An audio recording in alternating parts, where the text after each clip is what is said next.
All right, so today we're talking about Chapter 9, Section 3.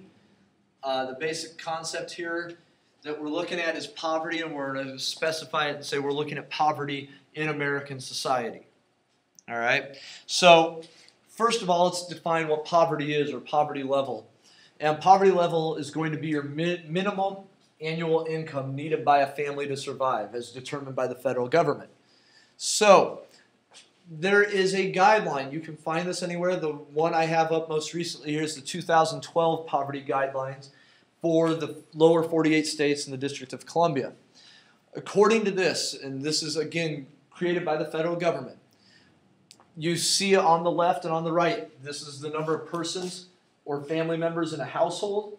This is how much money they need to be making, either this much or less, below this number here, in order to be considered in poverty. So if you have for instance, I have myself, a wife, and a daughter. So we have a family of 3. For me to be considered in poverty, we have to be making as a family less than $19,090. All right, you come from a family of 5, you have to be making less than $27,000. Now I can tell you that living as a family of 3, living on less than $19,000 a year would be an incredible challenge. Now, yes, there would be access to federal financial aid and state aid, various government agencies that would provide assistance for us. But living at that level would be a very difficult challenge for anyone.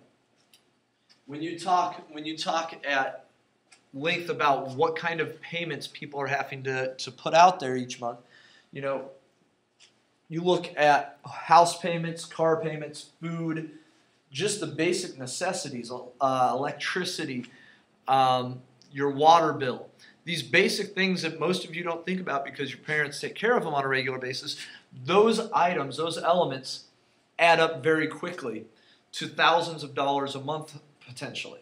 And when you're talking $19,000 for a year for a family of 3, you are talking less than $2,000 a month at that point.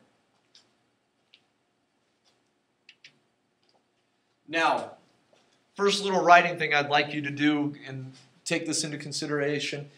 Consider the size of your family and try and explain to me, use your imagination here, try to explain to me what it would be like to live at the poverty level for you and your family. And as I was talking about a moment ago, I want you to take into consideration here housing, food, clothes, cars, conveniences, toys, the things that make your life comfortable, that make your life relatively simple. Consider how all of those elements would be affected if you and your family were truly living in poverty. What that would do not only to your mom and dad, what that would do to your brothers, sisters, how that would place extra stress on the family, what kind of health concerns even that could potentially come from this. Once you have made those considerations, write out a paragraph for me that explains how you would be affected by this poverty level.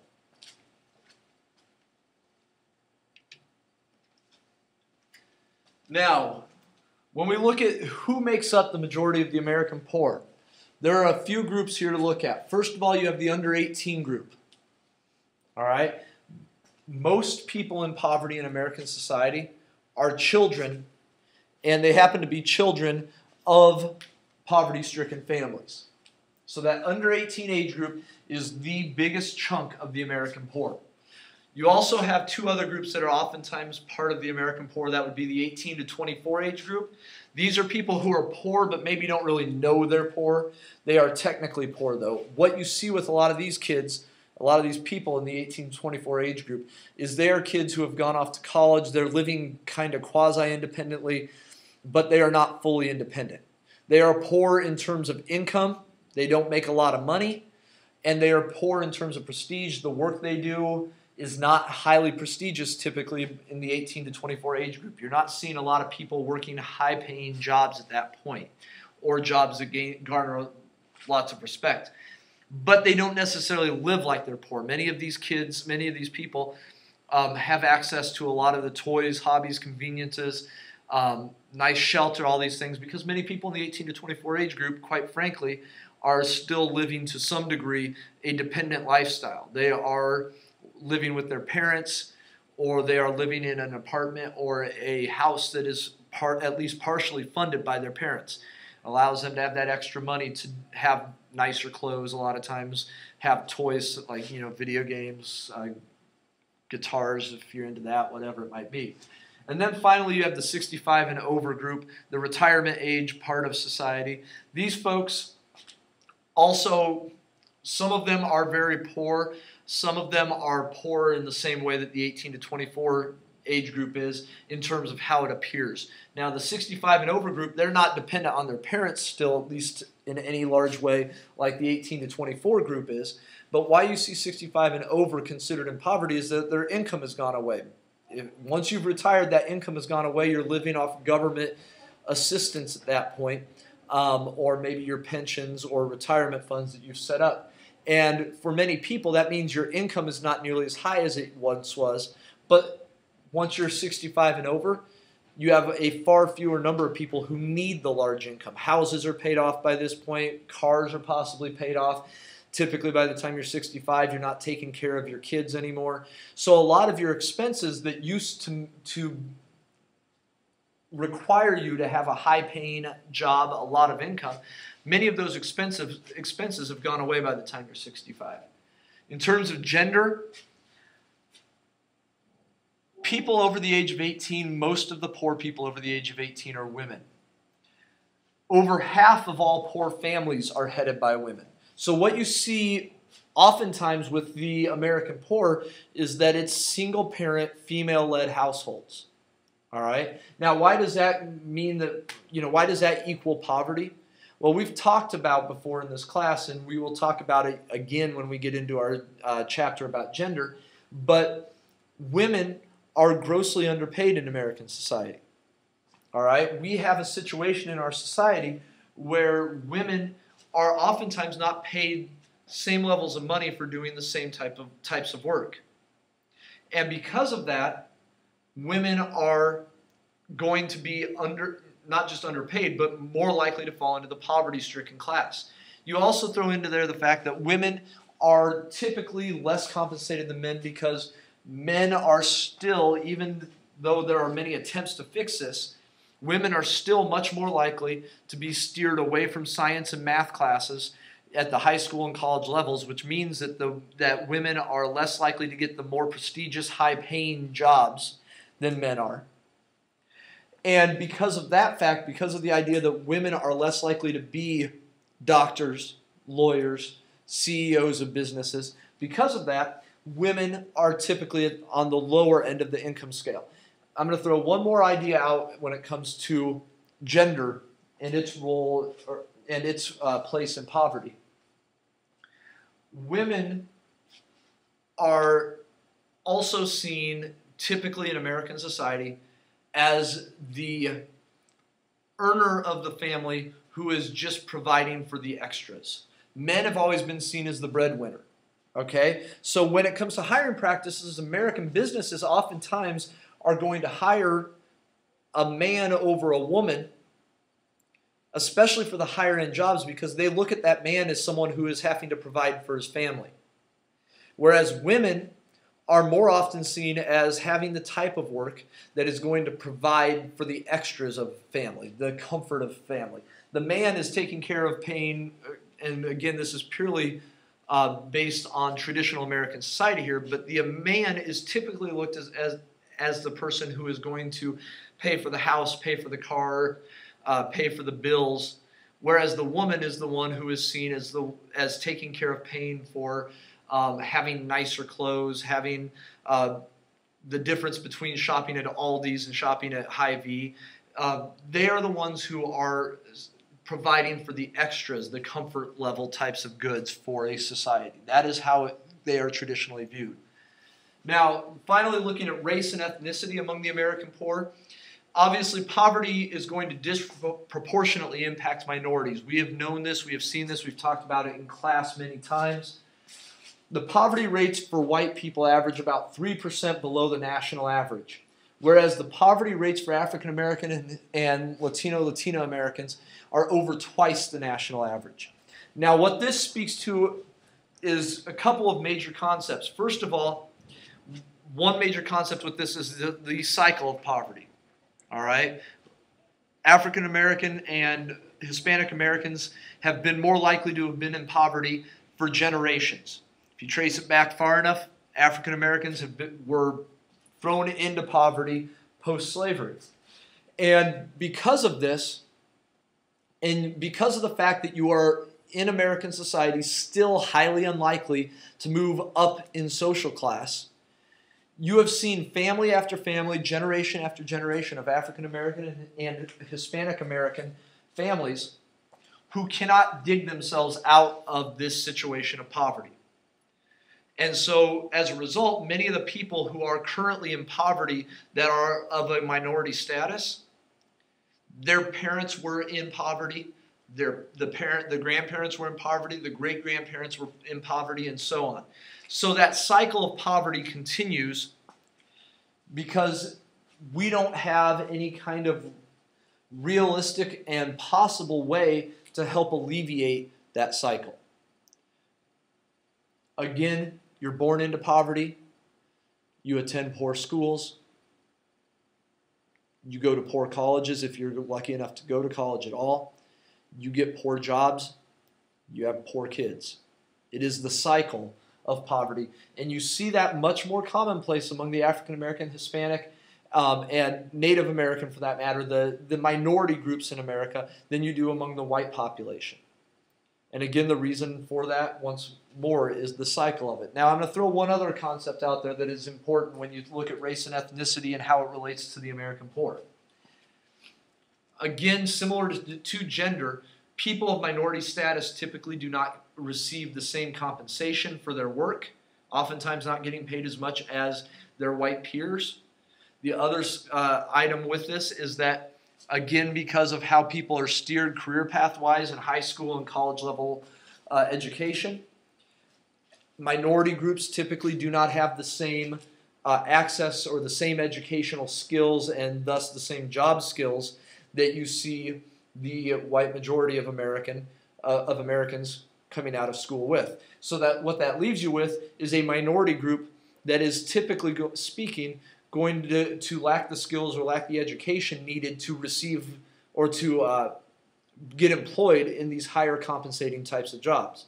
Again, it just continues that cycle of poverty that we have seen for generation after generation. Now, the effects of poverty. First of all, looking at life chances. Life chances, that is, by definition, the likelihood individuals have of sharing in the opportunities and benefits of society. All right, so when we talk life chances, we are talking about what are the odds that you're going to have great opportunities, great benefits in a society. If you are born into poverty, your life chances decrease greatly. All right? The reason for this is that you, again, are fitting into this cycle. We talk, again, you're born poor, poor schools, poor jobs, that concept. So life chances go away or slim down greatly when you don't have the education, when you don't have the family background, when you don't have the opportunity for jobs that other members of society have, the non-poverty stricken members of society. When you look at life expectancy, that's the average number of years that a person born in a particular year can expect to live. And going along with this is the concept of infant mortality, which is the likelihood or how often a child dies during the first year of life. Now, among the poor people, the poor population, you are twice, the infant mortality rate is twice as high among the poor as it is among the general population. That is because you are seeing a lack of early medical care, lack of proper nutrition, oftentimes a lot of stress working multiple jobs, which is not healthy for the woman carrying the child. Oftentimes a lack of understanding of how to properly prepare for having the child. a lack of nourishment once the child is born, a lack of adequate care once the child is born. There are many things that go into this, but it still comes down to basically infant mortality increasing as your life chances decrease. Now, as I mentioned earlier, life chances decrease as income decreases, because as income decreases, you have a lack of access to health care. Your low-paying types of jobs, the types of jobs that wind up with you stuck in poverty, typically do not provide you much, if any, health care. There's a lack of nutrition for people who are on a lower fixed income because they simply cannot afford to eat healthier food. If anyone here has gone to Hy-Vee and looked in the section where they have more of your like soy milks and some of your vegetarian foods and tofu, things like this, which much of this we know is healthier for you to eat. It's also expensive, much more expensive for you to consume than when you go get the processed cheese and the normal 2% milk, things like this. So lack of nutrition plays a role. Lack of housing plays a role. If you do not have adequate housing, adequate shelter, that can have an effect, as we were talking about the other day, covering chapter 8, that lack of housing can have an effect on the stability of a house and on the mental state of the people living there. Lack of income also means a lack of education. All right, and it can be for many reasons. You are living in a poor neighborhood, so you have poor schools that you attend. You do not have much of an income, so you can't afford to go to college. It could be something as simple as one of those.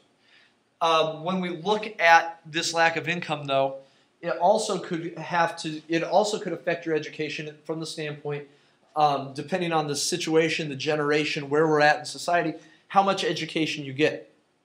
All right. As an example, a family member of mine, an older family member of mine, dropped out of school in the 7th grade back in the 1930s. We were at the height of the Great Depression. His family was poor. He had 11 brothers and sisters to take care of. He dropped out not because he was bored with school or not because he didn't want an education. He dropped out of school because he had to go work 12 hours, 14 hours, whatever it might be, a day in a coal mine in order to put food on his family's table during the Depression. All of these factors are, at that point, that income, that lack of income from the rest of the family influenced his ability to have an education. It created a situation where he was unable to fulfill that. Finally, you have a lack of stability. That goes back kind of what we were talking about with the lack of housing, the lack of a stable job. All of those things have a huge impact potentially on how stable you feel, the mental state, knowing where your next paycheck is coming from. Those all affect your life chances, creates undue stress and other problems that can have huge effects on your health for that matter. Now, one other final little side note here about the effects of poverty looks at the patterns of behavior. Divorce rates are considerably higher among low-income families, and arrest rates are considerably higher among low-income families. Some of this can be explained using some of the concepts that we looked at in the previous chapter. Structural strain theory could have a lot to do with the arrest rates being higher among low-income people. All right? Just to refresh you on this, structural strain theory is the basic concept that within a society, there are certain goals we set out. And when people have a tough time meeting those goals, they typically fall into a pattern of deviant behavior. Deviant behavior in our society leads to, most typically, arrests. And so that might at least partially explain why we see a higher rate of arrests among the low-income members of our society than we do among the middle and upper classes. Another aspect to this, or as far as the divorce rates go, you see a lot of issues. One of the typically people cite as the single biggest cause of divorce is going to be financial issues, money. So among low-income families, we understand that there are a lot of stresses potentially Where the next paycheck's coming from? How are you going to get food on the table? How are you going to pay for your house? What do you do when you lose your house? That stress is going to lead to more conflict amongst family members and potentially higher divorce rates among members of our society. And finally, looking at government responses to poverty. All right, first thing we'll look at here are transfer payments. Transfer payments are designed to let government redistribute money to various segments of our society. This would include Social Security, it would include unemployment. The basic idea of a transfer payment is that they are trying to take money and dole it back out, take money via taxes, and dole it back out to those people who are in desperate need so that they can increase their standard of living to some degree, at least have a survival level standard of living. All right. A second government response is subsidies. Very common. We hear about these quite frequently. This is where you transfer goods and services instead of cash. You are transferring goods and services instead of cash to the poor. This would be, a prime example would be food stamps or the school breakfast and lunch programs. All right, people are not receiving cash. They're not receiving money like you do with an unemployment check or a Social Security check. Instead, you're receiving access to food, in the case of food stamps, to nutrition, to, again, something that allows you to survive. Or you're being given access to breakfast and lunch through school programs, that, again, that allow the kid to live slightly more comfortably, have a survival type of existence. Right now, despite the fact that we have some misconceptions about the poor and their use of government assistance, over 1/4 of the poverty class do not receive any forms of government assistance. 1 out of every 4 people who are poor do not get any government assistance. And one of the major reasons for that, it comes back to a lack of education. People don't know where to go to file the paperwork. Who do you contact? How do you get to a point where you can actually receive these checks, these transfer payments, these subsidies? So one of the major issues, one of the major battles we fight here in America is how do we get the poverty class educated enough in where to receive these services that they actually know how to file for them. All right. One of the other major problems, obviously, that we need to look at, and I'm going to have you write about here in a moment, is what are the strengths? There are obviously good things that can come from transfer payments and subsidies. But there are obvious holes in how we dole out this assistance as well. So you're looking at how do we not only expand the net for who is filing for and receiving transfer payments and subsidies, but how do we make sure that we are only helping those who truly need it, and how do we help those people that truly need it, basically? So what I'd like you to do for a writing assignment here at the end, you do this in paragraph form on the same paper you did your previous one on. I'd like you to write out what the strengths and weaknesses in your mind from your own experience, from your own knowledge. I would love for you to do a little research online to give yourself a little more input for these responses. But what are the strengths and weaknesses of these two government responses, the transfer payments and the subsidies? And then I would like you to consider, as a government leader, if you were a government leader, what would you do to work on the issue of poverty? Everyone in this class understands that poverty is a major problem in American society.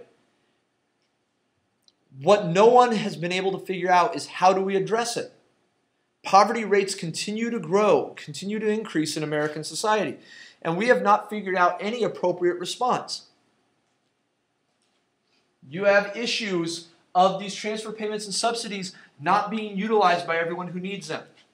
You have issues of them being utilized by people who don't need them.